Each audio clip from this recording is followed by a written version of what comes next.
여호와의 날이 이르리라 라는 제목으로 하나님 말씀 전가합니다.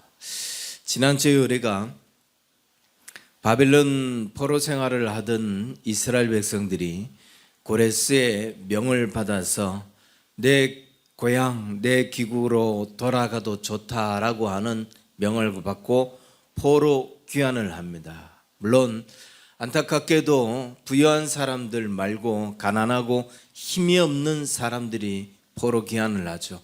73년 동안 이 바벨론 포로 생활을 하면서 어느덧 그 자리에서 털을 내리고 부유한 삶을 누리게 되었던 수많은 사람들은 고국으로 돌아가라고 하는 그 명이 있음에도 불구하고 그들은 그냥 그 삶에 안주하고 그 삶에 누리며 그 삶에 머물러 있었지만 가난한 사람들, 어차피 여기 있으나 또 고국으로 돌아가나 새롭게 시작해야 되는 것은 마찬가지, 먹고 살기 위해서 몸부림쳐야 되는 것은 마찬가지인 사람들, 그들은 기왕에 시작할 바에야 내 땅, 내 조국 그곳에 돌아가서 시작하겠다. 그리고 무엇보다도 그들은 이 땅이, 우리가 이 하나님의 민족이 이렇게 고통을 받는 이유, 하나님의 민족이 이렇게 포로 생활을까지 해야 했던 이유가 우리가 하나님을 제대로 섬기지 못하였기 때문인데, 그렇다면 내 고국에 돌아가서 우리는 하나님을 제대로 섬기면서 새롭게 한번 살아보자, 이런 믿음의 결단을 가지고 돌아갔었습니다. 자, 그런데 그 땅에 돌아왔을 때에 그들이 맞이한 현실, 그들의 앞에 놓여있는 과제는 어땠죠? 땅은 황폐하였습니다. 씨를 뿌려도 그 이미 황폐한 그 땅이 그들에게 소출을 갖다 주지 못해요. 그래서 소출은 적죠. 뿐만 아니라 그나마 얻은 그 소출까지도 밤낮 대적들이 훔쳐가고 괴롭히고 그들에게 빼앗기는 그런 어려움을 겪게 되죠. 어디 그뿐입니까? 이들의 가장 큰 소망이 뭐였어요? 여기 와서 하나님을 제대로 섬기면서 믿음으로 제대로 시작해보자, 이거였는데, 그렇기 때문에 그들에게 가장 큰 소망은 성전을 건축하고 성벽을 재건하는 일이었는데, 이 성전 건축하는 것마저도 그들은 대적들의 방해, 특히 남아있었던 유대인들의 조롱과 비웃음, 그들의 방해에 견딜 수가 없었습니다. 결국 그들은 낙심하고 좌절하고 절망했던 거죠. 이때 스가랴 선지자가 이렇게 외쳤습니다. 큰 산아, 스룹바벨 앞에서 평지가 될지어다. 큰 산아, 내가 무엇이냐? 하나님의 이름으로 성전을 건축하겠다고 다짐하는 사람들, 하나님의 이름으로 새롭게 살아보겠다고 하는 사람들 앞에 그 높은 산들, 그 험한 산들이 평지가 될 것이다, 무너져라 라고 선포하고, 이것이 사람의 힘으로 되고 능력으로 되는 것이 아니라 오직 여호와의 힘으로 된다, 그렇게 선포하고 또 그들이 그렇게 선포하며 살았던 거죠. 우리가 신앙생활하면서 그런 경험들이 참 많죠. 살아가면서 믿음의 결단들을 해야 될 때가 많습니다. 아, 내가 이대로 해서는 안 되겠구나, 내가 이대로 머물러서는 안 되겠구나, 나는 다시금 하나님을 새롭게 섬기며 다시금 하나님 앞에 새롭게 서야 되겠다라고 여기며 믿음의 결단들을 해야 할 때가 많아요. 그런데 이런 믿음의 결단들을 할 때에 그 결단을 했음에도 불구하고 이게 쉽게 내가 결단하는 삶을 살지 못하죠. 그런데 그때마다 하나님께서 어떤 은혜를 주셔요? 큰 산아, 내가 무엇이냐? 스룹바벨 앞에서 내가 평지가 되리라 라고 하는 이런 말씀처럼 하나님의 말씀이 우리에게 굉장히 큰 힘이 되고 위로가 되고 능력이 됩니다. 그 순간순간마다 하나님이 말씀을 던져주셔요. 어떤 자리에 갔는데 가슴이 울리고 온몸이 그 하나님의 말씀으로 경륜이 일어나듯 하나님이 나의 영혼을 깨우고 내 마음을 깨우고 내 삶을 깨우는 그런 말씀의 은혜를 주신다고요. 이 말씀이 우리를 결단했던 그 삶, 결단하고자 했던 그 삶으로 돌아가게 만들죠. 이런 경험들이 얼마나 많습니까? 살아가면서 우리가 이런 은혜들을 얼마나 누려요. 하나님의 말씀이 우리를 세워준다고요. 그렇다면 낙심하고 좌절했던 이스라엘 백성들, 그들은 어땠을까? 그들이 예루살렘으로 돌아가서, 고국으로 돌아가서 우리 새롭게 시작해보자. 왜 하나님의 민족인 우리가 이렇게 포로 생활을 해야 되느냐? 우리가 가서 새롭게 시작해보자. 그런데 왔는데 너무나 많은 어려움, 현실 속에서 너무나 많은 문제에 부딪히면서 그들이 좌절하고 절망해요. 이들이 결국 어떻게 됐죠? 물론 결론적으로 이야기하면은 그들은 결국은 성벽을 재건하고 결국은 성전을 건축했어요. 그래서 이들이 건축한 이 성전을, 재건했던 그 성전을 스룹바벨 성전이라고 그렇게 부를 정도로, 그렇게 성전을 재건하긴 했는데 우리가 이 과정 속에서 한번 눈여겨봐야 할 거, 과연 그러면 이 기간이 얼마나 될까? 이 기간이 성벽을 재건하고 성전을 건축하는 그 일이 워낙에 힘든 일이고 시간이 필요한 일이기 때문에 걸리는 시간, 그래서 이런 시간이 필요한 건가? 아니면 다른 이유 때문에 이런 시간이 필요했는가? 그들은 도대체 이 예루살렘으로 돌아서 성전을 재건하면서 다시 시작하겠다라고 했던 그들이 성전을 재건하고 완성했던 그 기간이 과연 얼마나 됐을까? 넘어지지 않고 흔들리지 않고 하나님이 주시는 위로와 그 말씀으로 그들이 힘을 내어 그 성전을 재건했는가?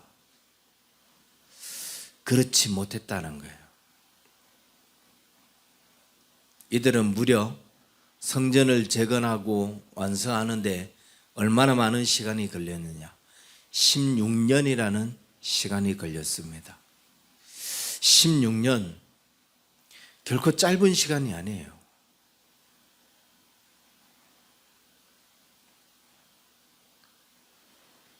그 시간 동안에는 우리가 16년을 해야 할 일을 하지 않고 다른 일에 빠져 있고 다른 생각에 섞여 있고 그 시간을 16년을 살았다고 생각해 보세요. 내가 이 믿음으로 살겠다.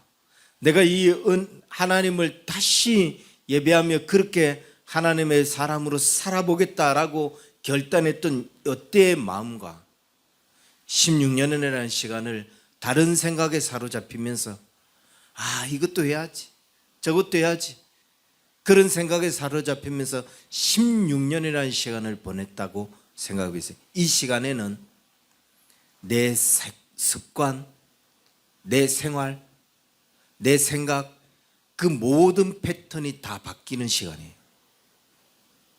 내 사고방식조차도 바뀔 수 있는 그런 시간이라고요. 16년 결코 짧지 않습니다. 그리고 이 16년을 살면서 이 이스라엘 백성들이 과연 뭘 했는가?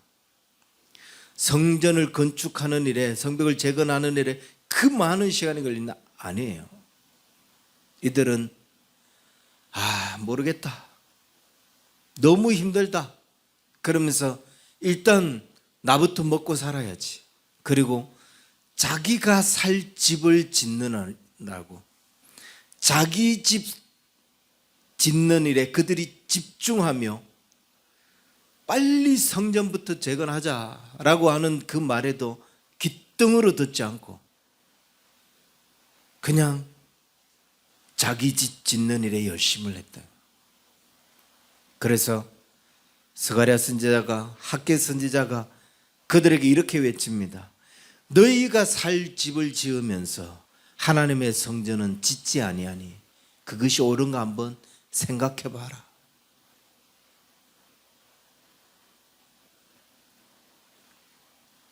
다시금 성전 재건하는 일에 너희가 집중해야 된다. 너희가 포로 귀환에서 돌아올 때의 그 마음이 이런 마음이 아니었느냐. 제대로 한번 하나님 섬겨보자. 그 마음 아니었냐.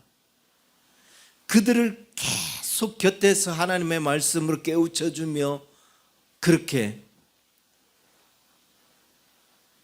그 일들을 감당하는 것, 이게 그 학개와 스가랴 선지자의 사명이었는데, BC 536년에 성전을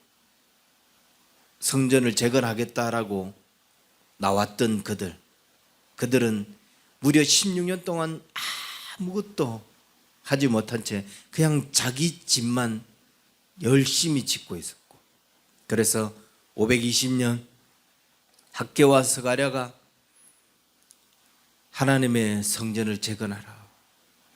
너희가 자기 집만 짓느라고 그렇게 열심인데 이게 정말 하나님 보시기에 합당한지 옳은지 한번 생각해 봐라. 너희가 말하는 그 큰 산, 하나님의 전을 짓겠다고 하는 사람들 앞에서 평지가 될 것이다. 이것이 너희의 힘이나 능력으로 되는 것이 아니라 오직 하나님의 은혜로, 하나님의 능력으로 된다. 계속해서 말씀을 선포하면서 무려 4년이라는 시간이 더 지난 516년 성전을 재건하게 됩니다. 그런데 우리는 이 기간을 잘 봐야 돼요. 그리고 이 모습을 잘 생각해 봐야 돼요. 포로 귀환을 하면서 믿음으로 새롭게 시작하겠다고 마음을 먹고 돌아왔던 이들의 믿음이 과연 어느 정도였을까? 겉으로 보기에는 대단한 결단. 나는 예루살렘으로 돌아가서 나는 하나님께서 우리에게 주신 땅으로 돌아가서 새롭게 살아야 된다. 우리가 이런 어려움을 겪었던 것들이 하나님을 제대로 못 섬긴 이유 때문인데 우리가 제대로 믿음으로 살아야 된다. 이 말만 보면은 정말 이들의 믿음이 대단한 것처럼 보여요. 그런데 돌아왔을 때 그들은 너무 쉽게 무너졌어요. 그리고 자기 집 짓는 일에만 집중하지 하나님의 성전을 짓는 일에는 집중하지 않고 있어요. 왜 이들의 믿음이 이럴까? 말하고는 너무 다른, 우리가 그들의 이야기들을 읽으면서 느끼는 그 어떤 영적 깊이와 실제 삶에서 그들이 보여주고 있는 영적 깊이와는 너무나 다른, 왜 이런 모습이었을까 생각해 봤는데, 이때가 536년부터 시작해서 520년 뭐 이런 시기니까 거의 말라기, 그러니까 영적 암흑기라고 하는 신구약 중간기, 이 시기가 시작되는 약 100년 정도, 430년부터 중간기가 시작이 되니까 약 100년 전의 역사. 그러니까 이들의 신앙은 거의 껍데기뿐이었다는 거예요.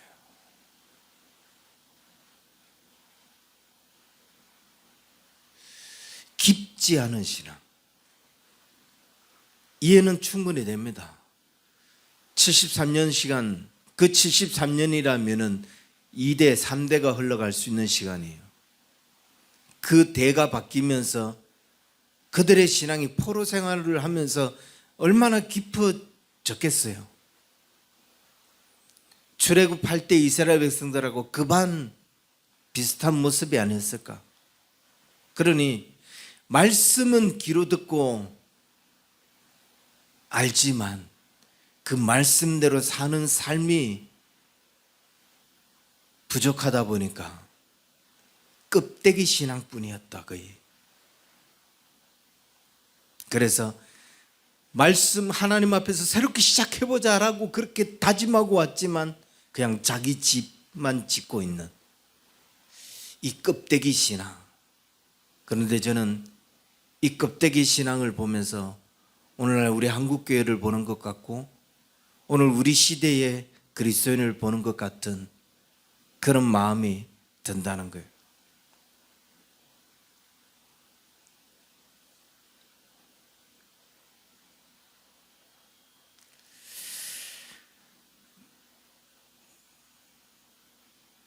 우리가 70년대, 80년대, 90년대 초중반까지만 해도 IMF를 겪기 전까지만 해도 우리 한국교회가 얼마나 뜨거웠는가. 한국교회 이러면 정말 영성이 있는 그런 교회였어요. 간절함이 있었고 열정이 있었고 뜨거움이 있었어요. 그리고 헌신이 있었어요.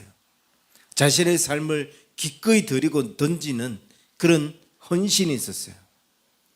그래서 한국교회가 그 끝 때문에 급격하게 성장할 수 있었던 거죠. 그런데 지금의 한국교회를 보세요. 겉은 화려해요. 교회는 웅장하고 우뚝 서 있습니다.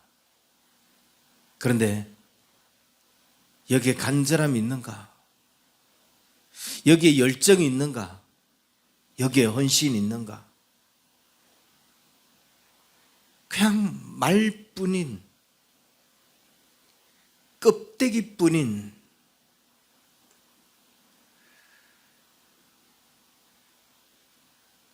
신앙인들, 성도들의 삶도 겉만 화려하지 말만 번지르하지 껍데기뿐인 그런 모습. 사랑의 교회에서 제4회 한국교회 성김의 날 행사를 한다고 문자가 왔어요. 근데 그 문자를 딱 보는 순간 웃음이 먼저 나왔고 한심하다라는 생각이 먼저 들었어요. 왜 제가 한심하다는 생각이 들었냐면은 그 문자 제목이 이렇습니다. 제4회 한국교회 섬김의 날과 WEA 서울총회는 빈틈없이 준비되고 있습니다. 이게 제목이었어요. 이미 한국교회 성도들은 WEA 세계복음주의 연맹, 이 WEA가 WCC 세계교회협의회하고 똑같은 거다. 말만 복음주의라고 붙였지 복음주의 탈을 쓴 종교다원주의 단체라는 것을 너무나 잘 알고 있어요. 그래서 곳곳에서 이 대회가 열려서는 안 된다고 그렇게 규탄하는 그런 집회가 열리고 있습니다. 그런데 정작 이걸 진행하는 사람들은 그런 이야기에 귀를 닫아요. 들은 척도 안 해요. 그리고 아무 문제 없는 척 한국교회에다가 그것도 우리 같은 교단에 이런 문자를 뿌려. 얘가 전에 깨어 있을 때는 이런 목소리가 들렸으면 이건 뭔가 잘못됐나 보다. 이건 뭔가 올바르지 않은가 보다. 분명히 그랬을 거예요. 그때는. 그런데 이제는 이런 규탄의 소리에도 귀를 기울이지 않을 정도로 무너져 버렸다는 거죠. 그리고 그것도 분명히 거기에 참여하는 교회, 작은 교회들은 복음적이라는 것을 알 텐데 그 복음적인 교회를 향해서 WEA 서울총회는 뭐 문제없이 준비되고 있습니다. 이런 문자를 보낼 수 있을 정도의 강단, 갈 만큼 갔다는 거예요. 돌이킬 수 없다는 거예요. 예전에는 자기를 돌아볼 수 있을 만큼 그런 어떤 영적 능력이 있었지만 이제는 더 이상 규탄 집회를 보고도 그런 목소리를 듣고도 자기 자신을 돌아볼 수 있는 능력을 상실했다는 거죠. 이 단체가 최소한 어떤 단체인지, 이게 성경적인지 아닌지 그걸 살피고 돌아봐야 되는데, 그것마저도 살필 수 있는 능력이 사라지고 그냥 명함 한번 내밀 수 있겠구나, 뭐 이 큰 덩치를 가지고 뭔 일을 한번 할 수 있겠구나, 그냥 그것만 바라보며 덤벼드는 껍데기만 남아있는 생계형 목회자, 기업형 목회자. 포로 귀환을 할 때 이 이스라엘 백성들이 믿음으로 살겠다 그렇게 말했지만, 그 땅에 돌아왔을 때 그 땅에서 마주한 현실은 아무리 땅을 갈아도 황폐해진 땅에서 소출을 얻을 수 없고, 그 일을 반대하고 대적자들만 일어나는 이런 모습을 보면서 하나님의 일은 뒷전, 그냥 먹고 사는 일에 집중하자, 빨리 내 집만 짓자 라고 하면서 자기 집 짓는 일에 집중했던 그들처럼 말의 능력도 신앙의 어떤 결단력도 힘도 헌신도 없는 그냥 껍데기뿐인 그들처럼 오늘 한국교회가 그런 껍데기 모양, 자신의 신앙을 돌아보지도 못하고 자신의 상황, 자신의 형편을 보면서 이게 아니구나, 내가 이렇게 살아서는 안 되는 거구나 라고 여기면서 돌이킬 수 있는 그 결단력, 그 힘이 없는 껍데기만 가진 신앙. 그게 한국교회만 그런 게 아니라 오늘 우리의 모습이 그렇다는 거예요. 수없이 그렇게 살면 안 된다, 수없이 그것이 그리스도인들의 삶이 아니다 라고 하지만, 말을 들을 때뿐 내 마음에 어떤 그래 그렇게 하지 말아야지 라고 생각하고 결단할 때뿐 그 삶을 돌이키는 능력은 없다. 돌아설 힘이 없어요. 한국교회가 왜 이런 모양이냐? 사실 지금 WEA 그 행사를 하는 게 중요해요, 지금 이 시점에? 아니면 우리나라가 이미 공산화되어 가고 사법부, 입법부, 행정부 다 저들이 장악하고 어제부터 상법이 통과되기 위해서 지금 뭐 필리버스터인지 뭔지 또 하고 있죠. 대기업 다 죽이겠다는 거예요. 뭐 노란봉투법, 너희들 나갈 테면 나가라, 외국 기업들 나갈 테면 나가라. 이건 나라 꼴하지가 아니에요. 그런데 그 일을 지금 하고 있어요. 이런 상황에서 덩치큰 교회들, 대형교회가 뭔 일을 해야 되겠어요?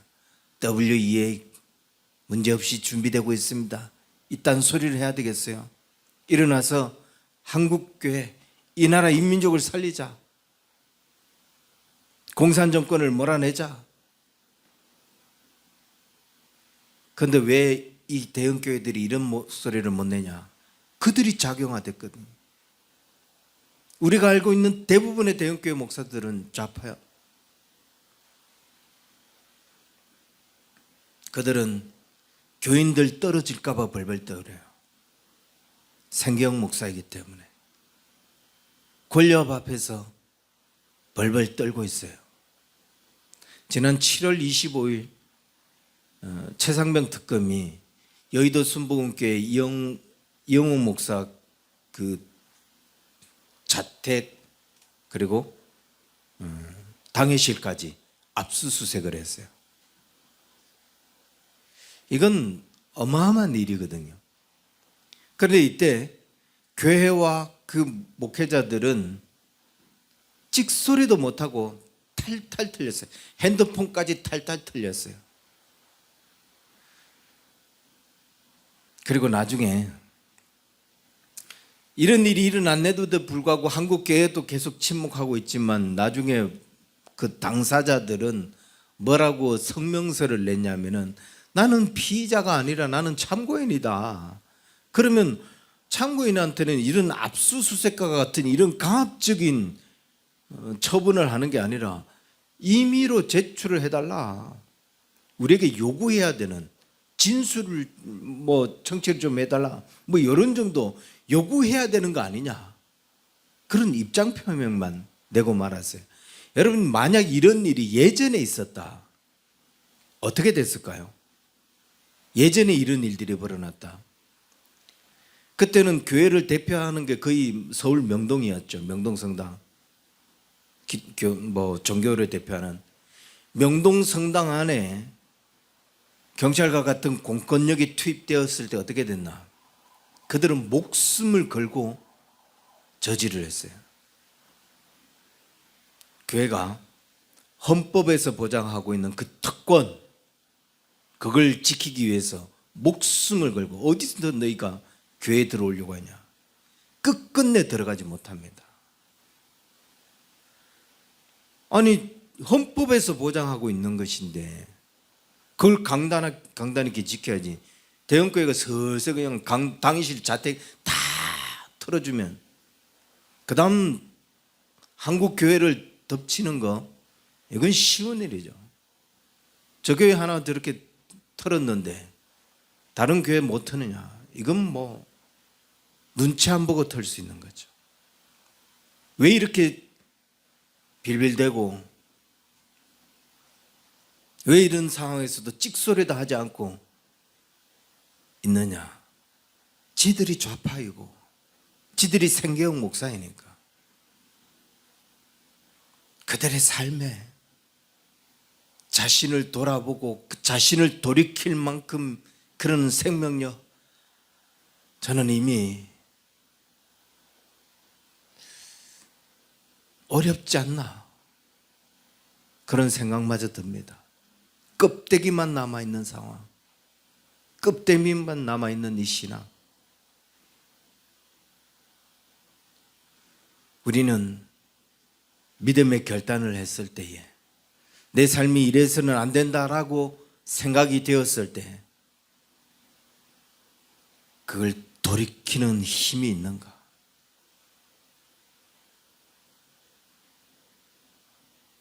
아니면 말뿐이고 겉만 번지르한, 그러면서 여기저기서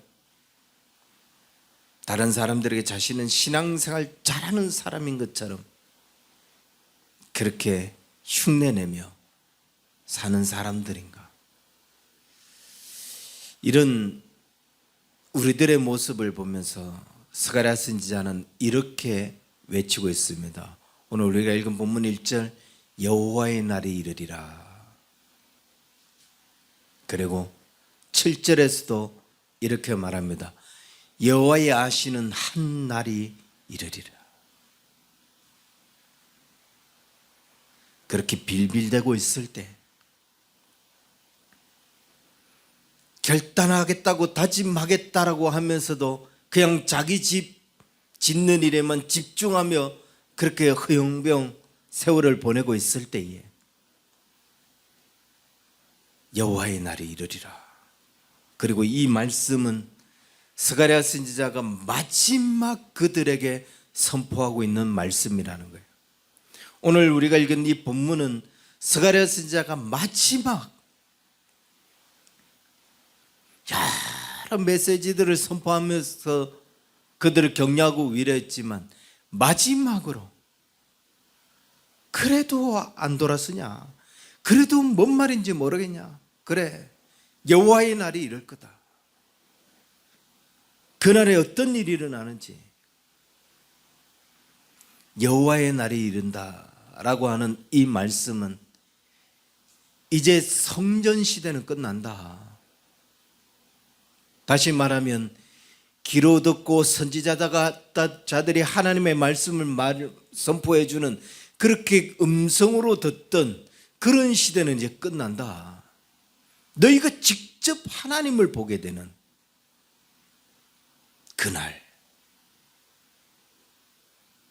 하나님의 아들 예수 그리스도가 직접 너희 앞에 나서서 그 하나님의 나라를 선포, 너희가 직접 하나님을 보는 그날 예수 시대에 온다.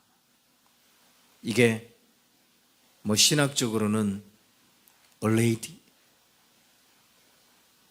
but not yet, 이미 시작됐지만 아직 이루어지지 않은,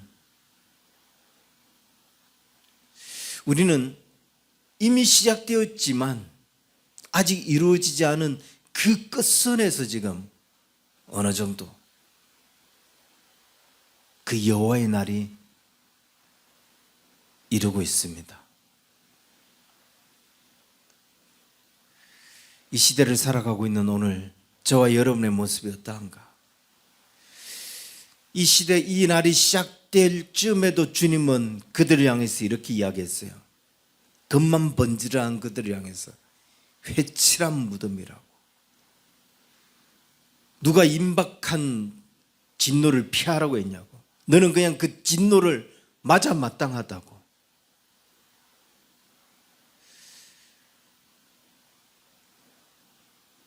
그러면서 스가랴 선지자는 이렇게 겉만 번지르한 신앙인들은 하나님 앞에 책망을 받겠지만 오히려 이방인들, 예루살렘을 치러 왔던 이방인들이 와서 다시 그들이 그것을 보고 하나님을 보고 하나님께 예배하게 될 것이라고 그렇게 이야기하고 있어요. 이날에 도대체 어떤 일들이 일어나요? 여호와의 날이 이르는데 그날에 도대체 무슨 일이 일어나느냐? 12절 보면은 예루살렘을 친 모든 백성에게 여호와께서 내릴 재앙은 이르리니 곧 섰을 때에 그들의 살이 썩으며 그들의 눈동자가 눈구멍 속에서 썩으며 그들의 혀가 입 속에서 썩을 것이요, 예루살렘을 친 모든 백성에게, 넓게는 이스라엘 백성들을 괴롭혔던 모든 대적들을 의미하겠죠. 그러나 그 예루살렘은 하나님의 성전을 가리키고 있는 곳, 하나님의 성전이 있는 곳. 그래서 세부적으로 이 하나님의 성전을 회파하는 것, 교회를 무너뜨리는 자들, 신앙을 무너뜨린 자들,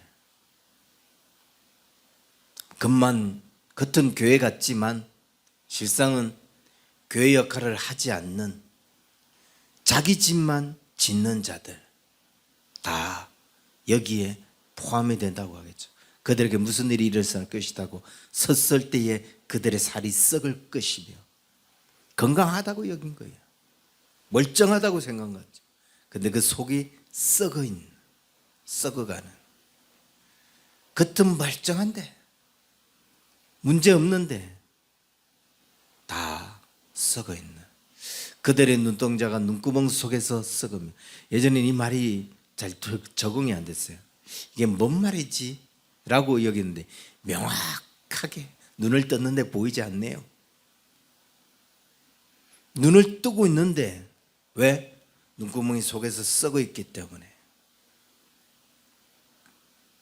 내가 봤는데, 바르게 봤다라고 여겼는데 그게 바르게 본 게 아니에요. 깨달았다고 여겼는데 돌이키지도 않는데 무슨 깨달은 거예요? 돌이켜야 깨달은 거죠. 속이 썩어 있어서 돌이킬 수가 없는 거예요. 그래서 그들의 혀가 입 속에서 썩을 것이다. 말만 번지르한 그 입, 복음이라고 외쳐대는 그 입들, 그 혀가 그 기능을 하지 못하도록, 자신도 돌이키지 못하는 그 입들이 더 이상 말조차도 하지 못하도록 그 속에서 썩는 이런 우리의 모습이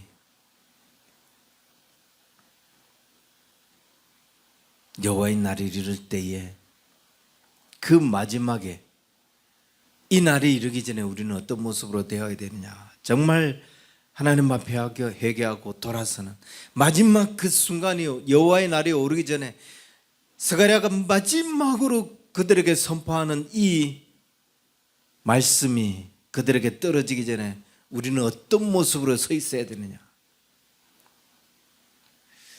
나라 중에, 이방 나라 중에 남은 자들이 돌아온다고 했어요. 예루살렘을 치러 왔던 이방 나라 중에 남은 자가 해마다 올라와서 그 왕 만군의 여호와께 경배하고 초막절을 지킬 것이라.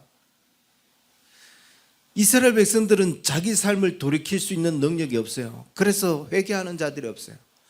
이렇게 살아야지 라고 하면서도 결국은 현장에 가보면 지 집 짓느라고 막 세월을 보내고 있어요. 그런데 뭔 교회 다니는 사람들이 저 모양이야 라고 비웃던 이방인들이 와서 주님을 보는 순간, 아, 주님 앞에 내 삶을 돌이켜야 되는구나. 그래서 그냥 이방인들, 그들이 주님 앞에 돌이키며 그들이 하나님을 예배하는 그 삶을 살고 있는 거예요. 심지어 그들이 어떤 삶을 사느냐, 16절 19절 반복적으로 이런 말을 하고 있어요. 그들이 돌아와서 초막절을 지킬 것이다. 그 이방인들, 왜 이스라엘 절기 중에 7대 절기 중에 하필이면 초막절을 지킬 것이라고 그렇게 표현하고 있을까? 여러분, 초막절이 뭐예요? 레위기에 보면은 이스라엘 백성들이 초막절을 지켜야 되는 이유에 대해서 이야기하고 있어요. 그 초막절은 하나님께서 이스라엘 백성들을 그 광야에서 먹이신 것, 그 광야에서 그 먹이신 것이 니들이 잘나고 니들이 뭐 노력하고 니들이 힘써갖고 먹고 산 게 아니다. 그 광야에서 너희들을 입히고 먹이신 것은 하나님이다. 이걸 기억하고 이걸 잊지 마라. 그러면서 그 초막절 7일 동안에 그들은 광야에 나가서 장막을 치고 거기서 하나님이 우리를 먹이셨구나, 그걸 기념하고 지키는 날이 초막절인 거예요. 지금 이스라엘 백성들이 뭐 때문에 정신을 놓고 살았다고요? 자기 집 짓느라고, 자기 살 집 짓느라고 정신을 놓고 내가 뭘 해야 되는지도 모르고 그렇게 살고 있는데, 이방인들이 와서 초막절을 지킬 거다. 아, 하나님이 우리를 먹이시고 이끄시는구나. 너희는 돌이킬 능력조차 없지만 이방인들은 와서 돌이키며 초막절을 지킨다. 내 삶을 이끄시고 나를 먹이시는 분은 하나님이시다. 그렇게 예배하며 하나님을 지킨다는 거예요.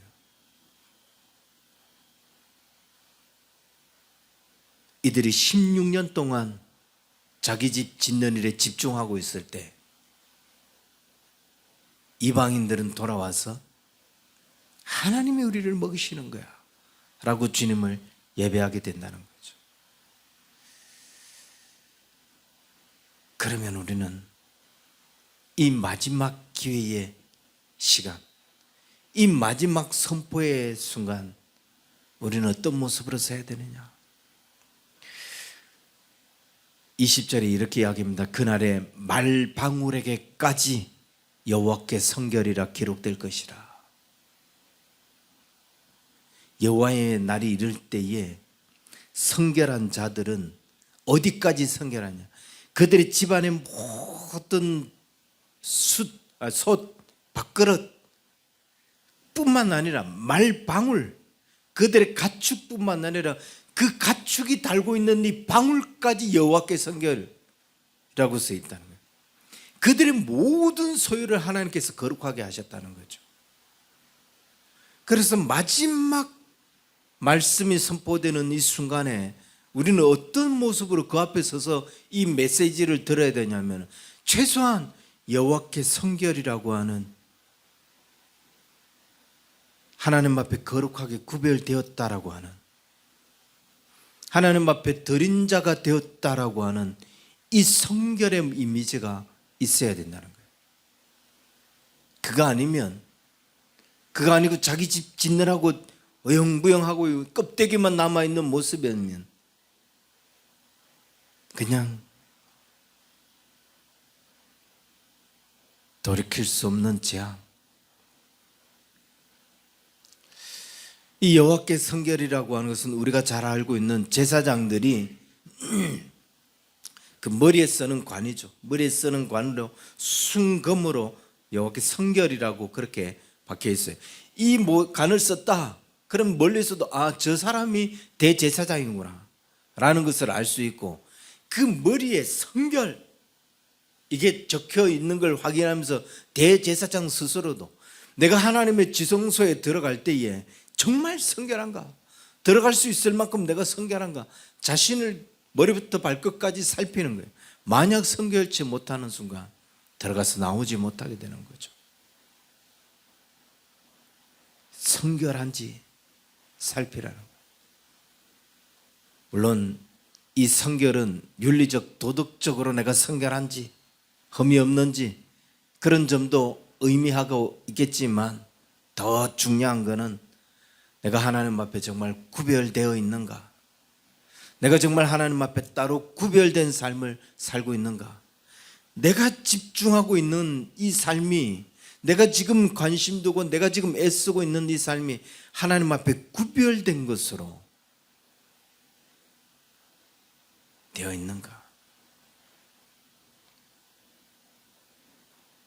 어느덧 여호와의 날이 이르리라 라는 마지막 메시지가 선포되었어요. 우리는 그런 느낌을 받을 때가 참 많습니다. 저는 그런 것 같아요. 이건 정말 하나님께서 나에게 주시는 마지막 기회인 것 같다. 하나님께서 지금 나에게 마지막으로 경고하시는 것 같다 라는 이런 느낌을 받을 때가 많아요. 그걸 그냥 단순히 느끼고 단순히 그런 어떤 하나님의 음성으로, 메시지로 그렇게 칩하고 지나가면 반드시 문제가 생기는 거죠. 여러분 그럴 때 없습니까? 이건 주님 나에게 주시는 마지막 경고이다. 그 마지막 경고가 선포될 때 우리는 어떻게 해야 되느냐? 이사야 43장 4절에 보면은 물은 내 이름을 일컫는 자는 곧 내가 내 영광을 위하여 창조한 자들을 오게 하라. 그들을 내가 지었고 만들었느니라. 주의 이름의 영광을 위하여 우리가 그렇게 지어졌고 그렇게 만들어졌다면 우리는 하는 모든 일이 하나님의 영광을 위하여 드려지는 일, 그 삶에 집중해야 된다. 물론 잘못된 판단을 할 수 있고 잘못된 생각들, 그래서 넘어질 수도 있어요. 그러나 그때마다 주님이 말씀하시면 그 말씀으로 자신을 돌아보고 다시 그 하나님의 은혜에 서야 된다는 거예요. 여호와의 날이 이르리라. 이 말씀이 선포될 때 우리는 어떤 모습인가? 어떻게 주님 앞에 서 있는가? 여전히 껍데기뿐인 모습으로 주님 앞에 서 있는가? 그렇지 않으면 말방울에게까지 여호와께 성결이라는 모습으로 주 앞에 서 있는가? 우리 자신을 돌아보고 껍데기뿐인 신앙이라면, 자신을 돌이킬 수 있을 만한 능력조차 상실한 신앙이라면 이제라도 다시 하나님 앞에 돌아올 수 있게 해달라고, 그래서 회개하고 돌이킬 수 있는 그런 우리 언약의 성도들 되기를 주의 이름 간절히 축원합니다. 기도하겠습니다. 하나님 아버지, 우리의 삶을 더 온전하게 살피시고 더 깊숙하게 하나님께서 우리의 머리부터 발끝까지, 우리의 모든 심령까지, 생활 구석구석까지 주께서 살펴주셔서 하나님의 영광이 되어지지 못하는 부분, 주님 앞에 우리의 삶을 드리지 못한 부분들, 습관에 빠져있는 모든 부분까지 여호와께 성결로 드려질 수 있도록, 하나님 앞에 그렇게 창조된 자들이 하나님을 그렇게 예배하는 자가 될 수 있도록, 하나님 말뿐인 우리가 아닌 삶이 그렇게 주님 앞에 드려지는 우리 언약의 성도들 되게 하여 주시고, 이 땅의 한국교회 그리스도인들이 주님 앞에 그렇게 삶을 드릴 수 있는, 다시금 60년대, 70년대, 80년대 그 영성, 그 신앙으로, 그 열정으로 주님을 찾을 수 있는 이 땅의 교회들이 되어질 수 있도록 축복하여 주옵소서. 이제는 우리 주 예수 그리스도의 은혜와 하나님 아버지의 크신 사랑과 성령님의 인도하심이 여호와께 성결한 모습으로 살기를 소망하는 저들의 모든 삶 위에 이제로부터 영원토록 항상 함께 있을지어다. 아멘.